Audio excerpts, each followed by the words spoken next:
دوستو، کبھی کبھی انسان محبت میں اندھا ہو جاتا ہے اور یہ بھول جاتا ہے کہ جس ماں نے اسے انگلی پکڑ کر چلنا سکھایا، جو اس کے لیے اپنی پوری زندگی قربان کر بیٹھی، اس ماں کو وہ ایک دن کے لیے بھی برداشت نہیں کر پاتا۔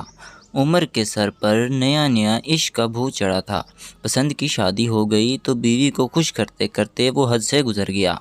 ایک دن ماں کو گالی گلوچ دی اور دھکے دے کر گھر سے باہر نکال دیا، اور پھر اسے خبر نہیں تھی کہ ماں کہاں گئی۔ وہ اپنی زندگی میں بھرپور طریقے سے مست تھا، مگر پھر بہت سال گزر جانے کے بعد ایک دن آج جو کہانی میں آپ کے سامنے پیش کرنے جا رہا ہوں، ایک سچا واقعہ ہے۔ یہ واقعہ ہمارے ایک بھائی عمر کے ساتھ پیش آیا۔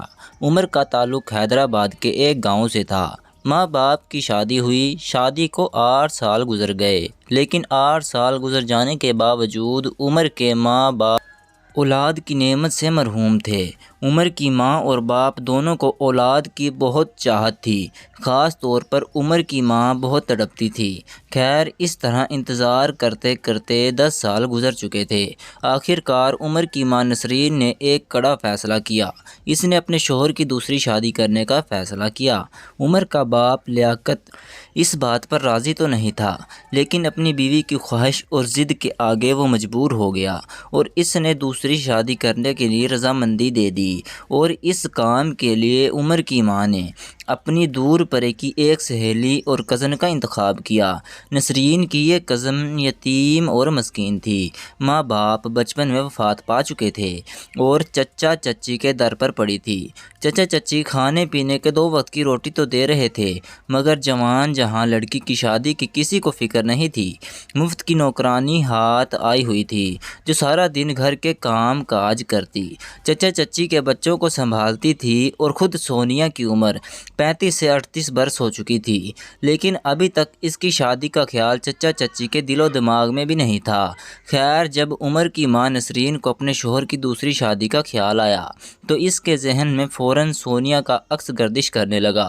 اپنے شوہر سے مشورہ کرنے کے 1 ہفتے بعد ہی نسرین دوسرے گاؤں میں چچا چچی سے ملنے کے لیے گئی اور سونیا کے رشتے کی بات بھی کر ڈالی۔ گو کہ سونیا چچا چچی پر ایک بوجھ ہی تھی، لیکن ایک مفت کی نوکرانی بھی تھی۔ چچا چچی اس کا رشتہ کرنے کے لیے کچھ پس و پیش سے کام لے رہے تھے، لیکن نسرین نے فوراً خاندان کے کچھ بڑوں کو اس معاملے میں ڈلوا کر یوں رشتہ ہو گیا۔ ہفتے 10 دن کے اندر اندر سونیا اور لیاقت کا نکاح ہو گیا۔ سونیا رخصت ہو کر لیاقت اور نسرین کے گھر چلی ہے۔ نسرین نے کھلے دل کے ساتھ اپنی سوتن کا استقبال کیا، اور نسرین کے گھر میں نسرین اور لیاقت کے سوا اور کوئی بھی نہیں تھا۔ ساس سسر عرصہ پہلے ہی وفات پا چکے تھے، دونوں میاں بیوی ہی تھے۔ اب تیسرے فرد سونیا کا اضافہ ہو چکا تھا۔ یہاں آ کر سونیا نے زندگی کا ایک نیا رخ دیکھا تھا۔ چچا چچی کے گھر میں سونیا پر جسمانی تشدد کے ساتھ ساتھ ذہنی تشدد بھی کیا جاتا تھا۔ وہ سارا دن کام کاج میں جتی رہتی اور ایک پل بھی اسے سکون کا سانس نہ لینا نصیب ہوتا تھا۔ اس کے علاوہ چچی اسے ذہنی طور پر بھی ٹارچر کرتی تھی۔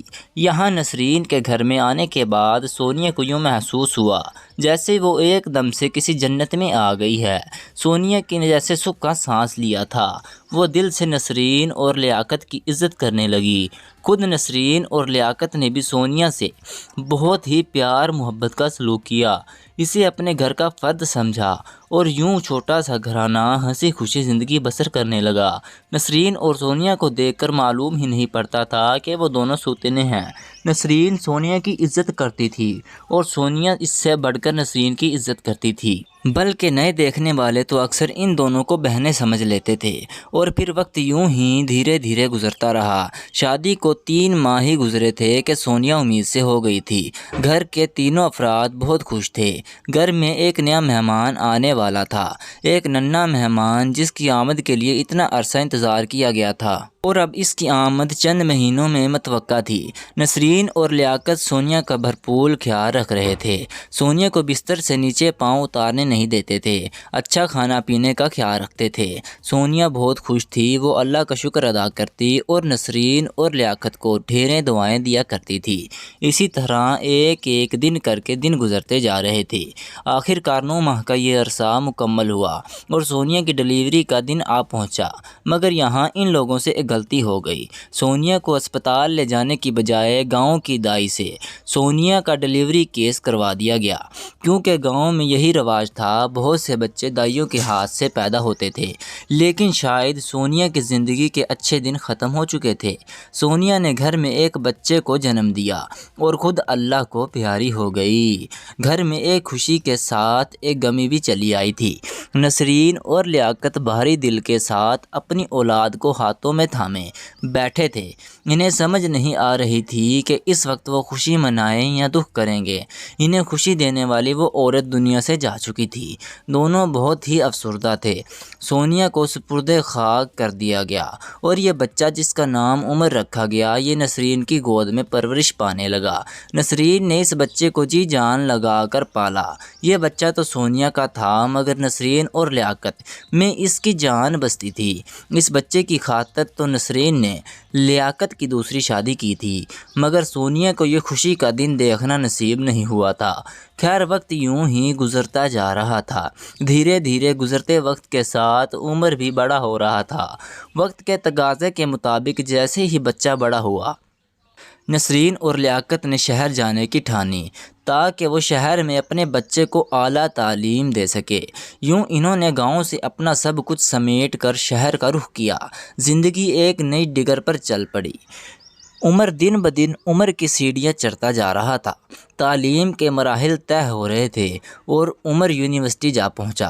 تعلیم تو مکمل ہو رہی تھی، مگر ساتھ ہی عمر نے ایک لڑکی سے عشق کا کھیل بھی شروع کر دیا تھا۔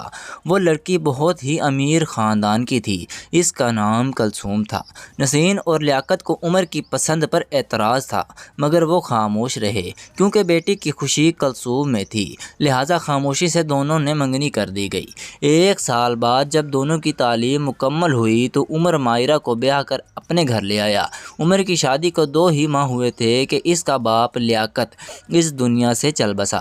نسرین جو یہ سوچ رہی تھی کہ بہو کے آنے سے گھر میں خوشیاں آ جائیں گی، مگر اس کی یہ سوچ غلط ثابت ہوئی۔ بہو نے آتے ہی گھر میں دیوار کھڑی کر دی۔ اس نے آتے ہی عمر کے کان بھرنے شروع کر دیے کہ یہ تمہاری سگی ماں نہیں ہے، تمہاری سگی ماں تو وفات پا چکی تھی، اسی لیے تو تمہاری ماں ہمارا رشتہ کرنے پر راضی نہیں تھی، کیونکہ وہ تمہاری خوشی چاہتی نہیں ہے، کیونکہ وہ تمہاری ماں ہی نہیں ہے۔ آہستہ آہستہ کلثوم نے عمر کے دل و دماغ میں یہ باتیں بھرنی شروع کر دیں، اور عمر نے بھی آنکھوں پر محبت کی پٹی باندھ رکھی تھی۔ وہ بھی کلثوم کی باتوں کا یقین کرنے لگا۔ عمر کا رویہ دن بدن بدلنے لگا۔ عمر کا سخت رویہ اور ماتھے پہ رکھی آنکھیں نسرین کے دل پر گہرے زخم لگا رہی تھیں۔ عمر تو ان کی امیدوں کا واحد مرکز تھا۔ عمر کے بغیر تو وہ زندگی کا تصور بھی نہیں کر سکتی تھی، اور اب عمر دھیرے دھیرے بدل رہا تھا، اور یہ بدلتی صورتحال نسرین کی برداشت سے باہر تھی۔ یہ صدمہ، یہ صورتحال اسے اندر ہی اندر سے دیمک کی طرح چاٹ رہی تھی کہ اس کے بیٹے کا رویہ بدل رہا ہے۔ خیر، وقت یوں ہی دھیرے دھیرے گزرتا جا رہا تھا۔ عمر اور کلثوم کی شادی کو 2 سال گزر چکے تھے۔ ایک دن نسرین کی بری قسمت کہ اس نے ہنستے مسکراتے یوں ہی کلثوم سے پوچھ لیا کہ بہو، اب کب خوشخبری سناؤ گی تم؟ دونوں کی شادی کو 2 سال ہو چکے ہیں، کیا تم دونوں ابھی بچہ کرنے کا ارادہ نہیں رکھتے، یا یہ دیر خدا کی طرف سے ہے؟ بس اتنا پوچھنا تھا کہ کلثوم کے گھر میں طوفان کھڑا کر دیا۔ جیسے ہی عمر واپس آیا، کلثوم نے روتے ہوئے اسے بتایا کہ تمہاری ماں نے مجھے بے اولادی کا طعنہ دیا ہے۔ عمر بے یقینی سے کلثوم کی طرف دیکھنے لگا۔ کلثوم کے آنسو بھل بھل بہہ رہے تھے۔ عمر نے آگے بڑھ کر بیوی کے آنسو صاف کیے، اسے خاموش کروایا اور ماں پر چڑھ دوڑا۔ اس نے اپنی ماں کی خوب بےعزتی کی اور ماں سے کہا کہ آپ کی ہمت بھی کیسے ہوئی، آپ نے میری بیوی کو بے اولادی کا طعنہ دیا۔ کتنی بار آپ سے کہا ہے کہ آپ اپنے کام سے کام رکھا کریں، ہماری زندگی میں ٹانگ مت لایا کریں، لیکن لگتا ہے کہ آپ کو میری بات سمجھ نہیں آتی۔ میں اپنے گھر میں سکون چاہتا ہوں، مگر آپ کے رہتے ہوئے اس گھر میں سکون کبھی میسر نہیں ہوگا۔ یہ کہتے ہوئے عمر نے اپنی ماں کو بازو سے پکڑا اور گھر سے باہر نکال دیا اور دھاڑ سے دروازہ بند کر دیا۔ نسرین دل پہ ہاتھ رکھے یہ قیامت خیز منظر دیکھتی رہ گئی۔ اس کا دل ڈوب رہا تھا اور آنکھوں کے آگے اندھیرا چھا رہا تھا۔ اکلوتے بیٹے کا یہ رویہ اس کی برداشت سے باہر تھا اور وہیں بے ہوش ہو کر گر گئی۔ نہ جانے کتنا وقت گزر گیا، جب اس کی آنکھ کھلی تو وہ گلی میں بے سدھ پڑی تھی۔ دروازہ اب تک بند تھا۔ بیٹے نے دوبارہ باہر جھانک کر نہیں دیکھا تھا، مگر نسرین جان چکی تھی کہ اب یہ دروازہ کھٹکھٹانے کا کوئی فائدہ نہیں، کیونکہ بیٹے کے تیور بدل چکے ہیں۔ بیٹے کے منہ میں بہو کی زبان بات کر رہی ہے، لہٰذا مزید ذلیل ہونے سے بہتر ہے کہ اپنی راہ لی جائے۔ نسرین چپ چاپ ایک طرف کو چل پڑی۔ وہ بے خبر تھی کہ وہ کہاں جا رہی ہے، بس چپ چاپ آنسو بہاتے ہوئے وہ کافی دور نکل آئی۔ وہ 1 گھنٹے درخت کے نیچے بیٹھ گئی۔ دن ڈھل چکا تھا، رات سر پہ آ رہی تھی اور جیسے جیسے اندھیرا بڑھ رہا تھا نسرین کا دل دہل رہا تھا، مگر وہ اب کہیں جا بھی نہیں سکتی تھی، یہی اس کا ٹھکانہ تھا۔ خیر، اس طرح دوڑتے دوڑتے نسرین نے وہ رات وہیں اس درخت کے نیچے بسر کی۔ دن چڑھ آیا، لوگوں کی آمد و رفت پھر سے شروع ہو چکی تھی اور نسرین بس آنکھیں پھاڑے لوگوں کو دیکھتی جا رہی تھی۔ تبھی پاس سے گزرتے ہوئے ایک شخص نے ایک شاپر نسرین کے پاس رکھ دیا۔ نسرین نے غور سے دیکھا تو اس میں چاول تھے۔ وہ کل سے بھوکی تھی، فوراً چاول کا شاپر کھولا اور اللہ کا نام لے کر کھانے لگی۔ جیسے جیسے دن گزرتے جا رہے تھے نسرین کو اب اس بات کا احساس ہونے لگا تھا کہ اب اس کا کوئی سہارا نہیں ہے، اب اسے اپنے دم پر ہی کچھ کرنا ہے۔ لہٰذا چند دن بعد اس نے ایک راہگیر سے چادر مانگی تو اس نے چادر مل گئی۔ اسی طرح نسرین نے 2 دن چادریں جمع کرنے کے بعد کچھ جھڑیاں جمع کی اور وہاں پر ایک جھگی کھڑی کر دی، اور اب یہی جھگی نسرین کا ٹھکانہ تھی۔ لوگ آتے جاتے سکینہ کو کھانا بھی دے دیا کرتے تھے۔ کچھ وقت مزید گزرا تو ارد گرد کے چند گھروں میں باقاعدہ نسرین کو کھانا دیا گیا۔ کسی گھر سے ناشتہ جاتا تو کسی گھر سے دوپہر کا کھانا تو کوئی رات کا کھانا دے دیتا، اور پھر اسی طرح نسرین کی زندگی کے دن گزرنے لگے۔ نہ جانے کتنا وقت گزر چکا تھا، نسرین تو اب وقت کا حساب رکھنا بھی چھوڑ دیا تھا۔ اس کے حساب سے تو زندگی اسی دن رک گئی تھی جس دن اس کے بیٹے نے اسے بازو سے پکڑ کر گھر سے باہر نکالا تھا۔ اس کے آگے نہ تو وہ کچھ سوچ سکتی تھی اور نہ ہی اس میں ہمت تھی۔ وقت اس لیے وہیں رک چکا تھا، زندگی اس لیے وہیں پہ ختم ہو چکی تھی۔ اب تو وہ صرف وقت کاٹ رہی تھی۔ نہ جانے کتنے سال یوں ہی بیت گئے۔ یہ جگہ جہاں پہ نسرین نے جھگی لگائی تھی یہ شہر کے اسی رہائشی علاقے سے کافی دور تھی جہاں پر عمر اپنی بیوی کے ساتھ رہائش پذیر تھا، اسی لیے کبھی بھی عمر اور اس کی ماں کا آمنا سامنا نہ ہو سکا۔ ویسے بھی نسرین سارا دن تو جھگی میں گزارتی تھی۔ وقت یوں ہی صبح شام کر کے گزرنے لگا، نہ جانے کتنے سال بیت گئے۔ دوسری طرف عمر اور اس کی بیوی اپنی زندگی میں مگن تھے۔ گزرتے وقت کے ساتھ ساتھ جب پیار محبت کا جنون کچھ کم ہوا تو عمر کو بھی اولاد کا خیال آیا۔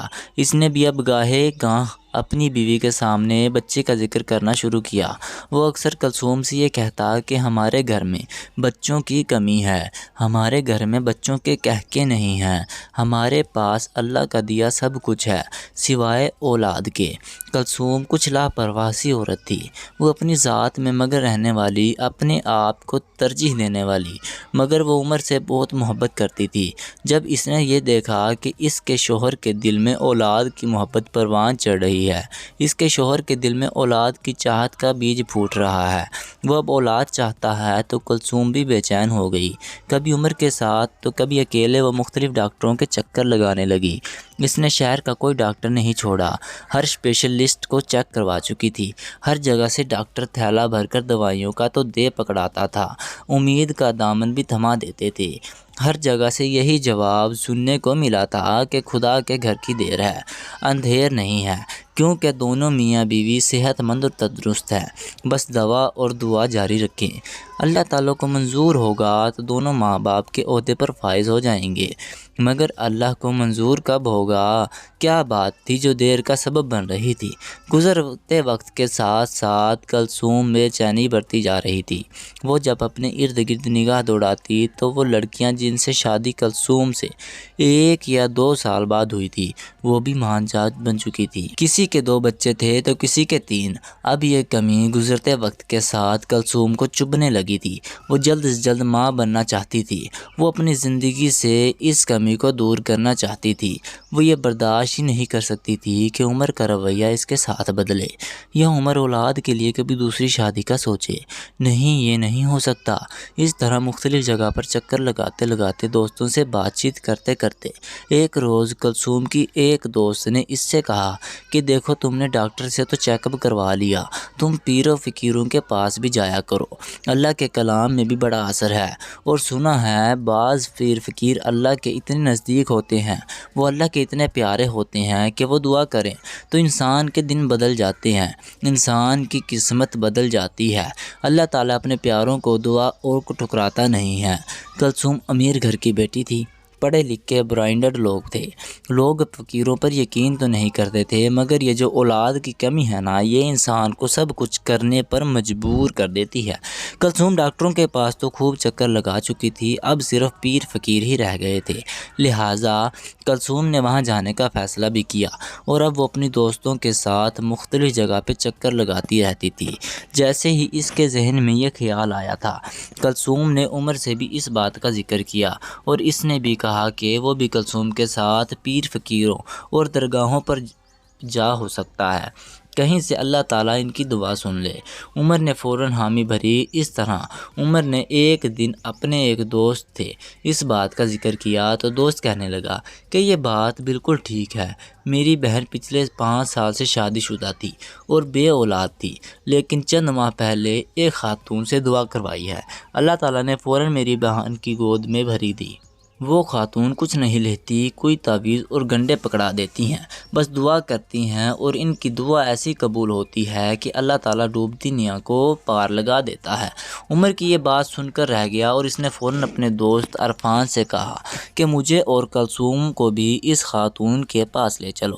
عرفان نے بھی فوراً حامی بھر لی، اور اس نے کہا کہ آج ہی جا کر اپنی بہن سے بات کرواؤں گا، بہن اور بہنوئی کو ساتھ لے کر میں کسی روز تمہاری طرف آ جاؤں گا، اور پھر ہم اس خاتون کے پاس چلیں گے اور ان سے تمہارے لیے دعا کا کہیں گے، وہ دعا کریں گی تو یقیناً اللہ تعالیٰ کلثوم بھابھی کی گود بھر دے گا۔ یہ سن کر عمر بہت خوش ہوا، اور اس نے گھر جاتے ہی کلثوم کو یہ خوشخبری سنائی۔ کلثوم کی آنکھوں میں فوراً ہی امید کے ستارے جگمگانے لگے، وہ خوش ہو گئی تھی۔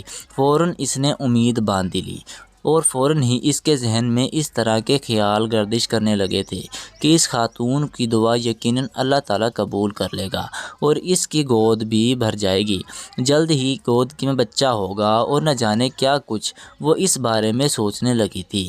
اور پھر اگلے ہی دن عرفان اپنی بہن اور بہنوئی کے ساتھ عمر کے گھر آ پہنچا۔ سب ایک گاڑی میں بیٹھے اور دعا کروانے کے لیے اس خاتون کے پاس جا پہنچے۔ وہ خاتون بہت بوڑھی، کمزور اور نابینا خاتون تھی۔ کچے سے ایک کوٹھے نما گھر میں اس کی رہائش تھی، جس میں صرف ایک ہی کمرہ اور واش روم کی جگہ تھی۔ یہ بھی کسی درد دل رکھنے والے نے اس خاتون کے تعمیر کر کے دی تھی۔ دونوں میاں بیوی اس خاتون کے پاس جا بیٹھے۔ کلثوم نے بڑی عاجزی سے درخواست کی کہ اماں، میری شادی کو کئی سال گزر چکے ہیں، مگر میں اب تک اولاد کی نعمت سے محروم ہوں، آپ دعا کیجئے اللہ تعالیٰ مجھے اولاد کی نعمت سے نواز دے۔ بوڑھی خاتون نے ٹٹولتے ہوئے کلثوم کے سر پہ ہاتھ رکھا اور کانپتی آواز میں کہنے لگی، اللہ تمہاری مراد پوری کرے گا بیٹی، اللہ تمہاری مراد ضرور پوری کرے گا، یہ دعا ہے وہ تمہاری جھولی جلد بھر دے۔ خاتون سے دعا لے کر دونوں میاں بیوی باہر نکل آئے تھے کہ اچانک کلثوم نے عمر سے کہا، عمر کیوں ہم نہ اس خاتون کو اپنے گھر میں لے چلے؟ اوپر والے پورشن میں کتنی زیادہ جگہ خالی پڑی ہے، میں ایک کیئر ٹیک رکھ لوں گی، وہ اس خاتون کی دیکھ بھال کر لے گی، ہم اسے اپنے گھر لے چلتے ہیں۔ یہ اتنی برگزیدہ خاتون ہے جس کی دعاؤں سے لوگوں کو ثمر مل رہا ہے، اگر ہم انہیں اپنے گھر رکھیں گے تو سوچو ہمیں کتنے رنگ لگ جائیں گے۔ عمر نے خاموشی سے اس بات میں سر ہلا دیا کیونکہ وہ کچھ بولنے کے قابل نہیں تھا۔ خاتون تو نابینا تھی مگر عمر اپنی ان نابینا آنکھوں سے دیکھ چکا تھا کہ وہ اس کی والدہ تھی، وہ نسرین خاتون تھی۔ اس دن کئی برس بعد عمر اور کلثوم اپنی ماں کو دوبارہ گھر واپس لے آئے تھے۔ ناظرین، مزید اس طرح کی سبق آموز کہانیاں اور واقعات سننے کے لیے ہماری ویڈیو کو لائک کریں، شیئر کریں اور چینل کو سبسکرائب کرنا مت بھولیے گا۔ شکریہ، اللہ حافظ۔